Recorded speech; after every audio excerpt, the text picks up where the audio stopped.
திருச்சி ஸ்ரீரங்கம் கோயிலில் பூபதி திருநாள் எனப்படும் தைத்தேர் திருவிழா நடைபெற்று வருகிறது. கூடுதல் தகவல்களை செய்தியாளர் பிரபாகரனிடம் கேட்கலாம். பிரபாகரன், இந்த தைத்தேர் திருவிழாவினுடைய சிறப்புகள் என்ன?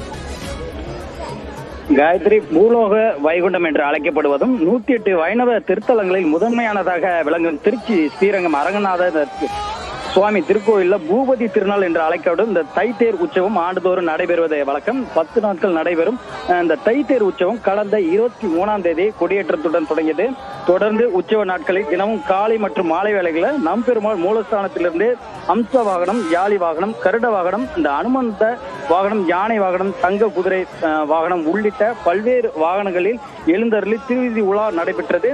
திருவிழாவின் முக்கிய நிகழ்வான இந்த தைத்தேர் திருவிழாவின் 9ஆம் நாளான இன்று காலை அதாவது வெகு விமர்சையாக நடைபெற்று வருகிறது. முன்னதாக அதிகாலை நம்பெருமாள் மூலஸ்தானத்திலிருந்து புறப்பட்டு தைத்தேர் மண்டபம் வந்தடைந்தார். பின்னர் உப நாச்சியார்கள் புறப்பட்டு தனித்தனியே தேருக்கு வந்தடைந்தனர். பின்னர் அலங்கரிக்கப்பட்ட இந்த தைத்தேரில் உப நாச்சியார்களுடன் நம்பெருமாள் எழுந்தருளி பக்தர்கள் காட்சி தருகிறார்.